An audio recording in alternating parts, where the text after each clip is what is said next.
I'm going to try this again, and I'm going to start at the beginning, talk about my technical battery holding in tool here. Whenever I take off this panel, I use this to hold the battery in with.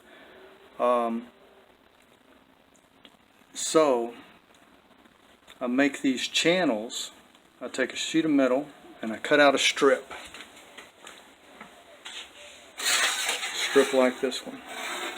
I've cut a little bit off of this one, but this gives the battery width plus a little bit, and then I bend these sides up with this sheet metal brake, little sheet metal brake. I think it's only 30 inches long, and I bend it into channels, and you can see these are channels. And then once I have the channels, then I take and I use a stretcher tool. Look at that, it's even labeled stretcher shrinker. And you use these and you go along the edge of that channel. What do you know, I brought one in. You go along the edge of that channel and you can see where the shrinker has crimped. Can you see that? Where the shrinker has crimped it. This is galv loom. It's not very good for shrinking and stretching. It's too slippery of material. The rolled steel works a lot better. So I have to, as you can see, I shrink this one down to match the bar, the curve of the bar here. And then I cut out these little snips here to do a bend, and then make a lip on it, or a tongue, to bolt them together. Holes for the wires. I like these wires. It cleans it up pretty good, putting the wires across the inside of here and coming across to the controller box. You can see how I had to use the stretcher to make the curve match the fender. So I really like this controller box, and you can see the snips down here. It took me a couple of times. This is one of my early boxes. Still, it's one of my better boxes. I'm real happy with it. Something else I want to talk about. I put these blocks of wood in here to so it doesn't bounce on the pop rivet screws, whatever you want to call them. Threaded pop rivets is what I use in here. I need to talk about that in a minute, but I want to talk about this wood, specifically this piece of wood on the bottom here. I sold the bike and the guy brought it back to me for other reasons. He had, well, to work on it, I don't know what he did to it, but I had to fix it. I fixed it for him, and anyway, he had changed the back tire, and so apparently he had flipped the bike upside down, and I thought I had the battery secured in there really good, but it busted loose and it broke the charge port wires off, and I guess he hadn't even noticed that. But what I did is I drilled a hole in this bottom piece of wood and the bottom here, and I used a piece of this strapping material, which is cheap enough. Harbor Freight is your friend. And I put the strap across the top of it. I'm going to do the same to this bike. And attached it with that screw to that wood, and then put the bolt through the bottom and bolted the whole thing down to the bottom here, so the battery wouldn't be flopping around if the bike needs to be turned over again. So that is something I strongly suggest, is attaching the battery securely. You learn as you go. And I like the controller over here. You see in the bottom these holes. You can get these grommets at any of the hardware stores. And there's a hole here at the bottom where the wire for the motor comes in, and it's got a lot of slack in here, so you can pull it out. When you have to pull the back wheel off, you've got that slack, and it makes it a lot easier. I think I even have a video showing that going on. So that was again another lesson learned. And pop rivets. that's what these are. These are pop rivets, and I have a video on the pop rivets. That's another weird video. And they go in and they squish in just like a pop rivet, but they have threads inside of them that I use 832s, which I could have gone millimeters metric. I wish I'd have gone metric.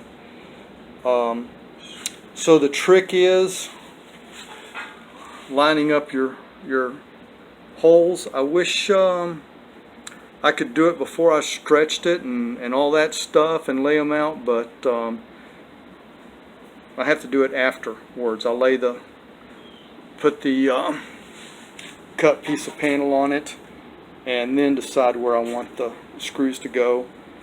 And I drill the holes. I drill the holes in these channels, and I put the pop rivets in. And well, before I put the pop rivets in, I guess I mark where these holes are going to be. And I use this nifty little tool. I wanted to talk about this. This is a sheet metal hole punch. And something I have learned is when you put this, you get the frame all built, all these channels all put together. Oh, I skipped something. You can't see it for the front mount, and look how sturdy it is in there. I was really surprised and happy. I used the water bottle screws. There's 2 water bottle screws here. I've got holes in here, and they are screwed in really nice and tight. Not too tight. I tend to. Anyway, these are 1-inch pipe clamps in the plumbing, not the plumbing section now. These are in the conduit aisle. These are the ones with the conduit. There are 3 different sizes of clamps for 1-inch pipe. You know, if you go over in the plumbing section, they got 2 different sizes. Tell you the truth, I can't remember. I'm pretty sure these are ones for conduit. But that's another story also, because what has to be done, let's see if I've got them here. What has to be done, that's what I was saying, 3 different sizes. What has to be done is they have to be beaten flat. They have to be beaten flat, and then they have to be bent to fit really nice on the frame and on the box to reach it, and they go really nice there, and I bolt them on. So I've got 2 of them bolting on to the battery box, and I've got 2 of them, yeah, one here and one here, holding on the controller box. And the controller box can move some, and sometimes it'll hit the chain and make noise, and it needs to be pulled back over. So something that I had planned, got this nice bolt back here for the rear fender. I need to put a strap on there to hold it into place so it doesn't move. Okay, okay, so I talked about the pop rivets, talked about the clamps. I know there's one more part that I wanted to talk about that I'm missing, but I'll show you the seat. This is the setback seat mount. You see, it's got the guy put a 1/2-inch pipe on it, and so I have to use shims, or these darn bolts will break off. So you have to get those shim in there. It's tricky, but it can be done, as you can see here. It works out real nice. This is a different box I was working on. It's covered with fake leather. I was trying to go with the steampunk look. I don't know if I've quite gotten there, but this is the seat that is clamped straight onto the bike frame, and I even had to cut off the seat post here, which I regret doing, and this is really painful to get in here like this, and I don't advise going with this at all. The setback seat mount works fine, works really well, no problems whatsoever. I think that's about it. Shrinker, stretcher, clipping, bolting it together with the tongue, grommets for the cables, threaded nuts. That was the best thing I found, is those threaded pop rivets. And the battery needs to be strapped down. You have to cut to fit the chain guard. You see this piece here just kind of hangs down. It just covers this side of the bike. And that's about all the excitement I can think of. So if I think of something else, I don't think I talked about this in this video, so I'm going to say this real quick about the fender mounts. That they come, originally they were on the axle post, but the motor axle is larger, and so I snip that end off.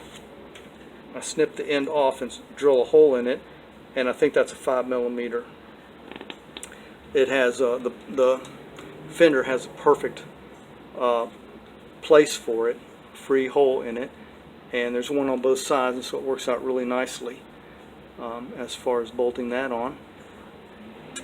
Yep, I think that's everything I can think about. Sometimes used to have a lot of trouble with bikes, earlier bikes, always bent the kickstand, and so we went with the two-legged kickstands, but I think these bikes are actually too low for the kickstands. I have them on my mountain bikes. They're real nice, and I've only had to replace one of these kickstands so far. So I'm going to end this video here. I can't think of anything else offhand. Yeah, one more quick thing. The width of the battery itself needs to be, well, mine is 1 cell width. This is a pack I had to disassemble. These 4 cells here are bad. I have to figure out how to replace them. But you see, that's just a really good width for the pedals on each side of the pedal. I don't know if I'd want it any wider than that. The battery box I'm talking about. So whenever you purchase a battery, it probably, and that's something you need to look at. Either that, or you end up having to mount it up high. And I believe I said in one of my other videos, the reason I had these batteries shaped like this to lower it down in the bike as far as I could, because I've had experience with the batteries up high actually flipping me off of a bike whenever I was, well, I'd say at a dead stop, almost at a dead stop. A woman pulling out in front of me and hitting my front wheel just right to turn it, and I wouldn't have gone down except for the weight on the top of the bike. So this puts the center of gravity a lot lower, and so does that seat. That seat just makes the ride of these bikes, in my opinion, totally different and a lot smoother, but man, maybe that's me. So anyway, I'm going to end it now, and I hope that helps. Thank you.